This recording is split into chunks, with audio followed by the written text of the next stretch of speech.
Bueno, el ejercicio dice determinar y justificar si existen los extremos absolutos en cada función en los intervalos indicados y, si es posible, calcular los valores de los extremos. Y el ejercicio F dice, es una función que está a trozos, y dice 2x cuadrado menos 1 si x está entre 0 y 2.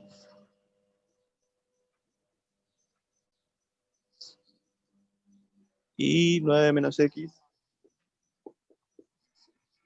si 2 menor que x menor o igual que 4. Bueno, dice al pedirnos que busquemos los valores de los extremos absolutos, primero tenemos que definir si la función tiene o no. O sea, el teorema de Weierstrass nos dice que si la función es continua en el intervalo cerrado, va a tener por lo menos un máximo y por lo menos un mínimo absoluto. Entonces, para empezar, tenemos que determinar que la función sea continua. ¿Cómo determinamos si una función es continua?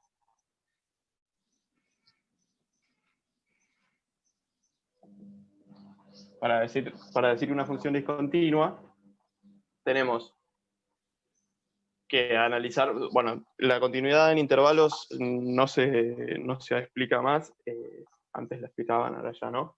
Decimos que la función va a ser continua en el intervalo desde 0 al 2 porque es una función cuadrática, y las funciones cuadráticas, al igual que todas las funciones polinómicas, son continuas en todo su dominio. Lo mismo acá, al ser una función lineal, también es continua en todo su dominio.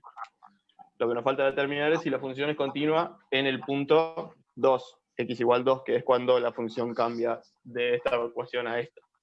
Entonces, para determinar la continuidad en un punto,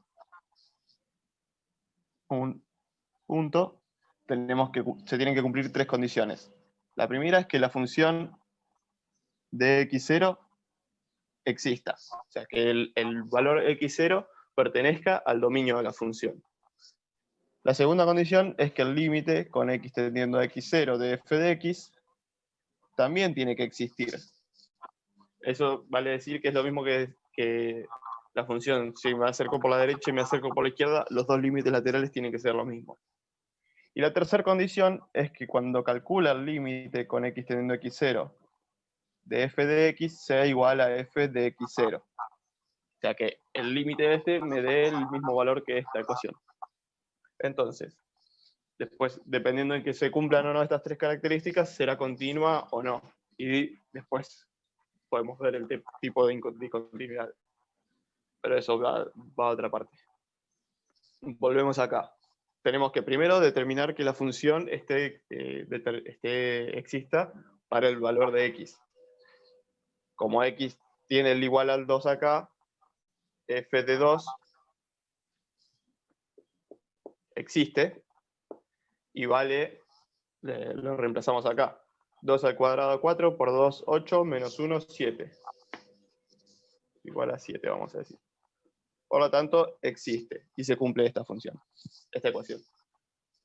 Luego tenemos que calcular el límite con x tendiendo a 2 por izquierda y por derecha. Si nos acercamos al 2 por la izquierda, van a ser con números menores que 2, por lo tanto tenemos que usar esta expresión de acá. 2x cuadrado menos 1, y bueno, este es un límite que sale directo. Reemplazamos el valor de x acá, y también nos da 7. Límite con x tendiendo a 2 por derecha. Ahora, como nos acercamos al 2 por la derecha, van a ser valores mayores que el 2, así que va a tener que aplicar esta ecuación de acá. 9 menos x, y también nos da 7. Eso quiere decir que el límite de la función con x tendiendo a x0 existe, porque los dos límites laterales nos dieron lo mismo, y los dos límites laterales nos dio lo mismo que el valor de la función, así que se cumple la tercera condición.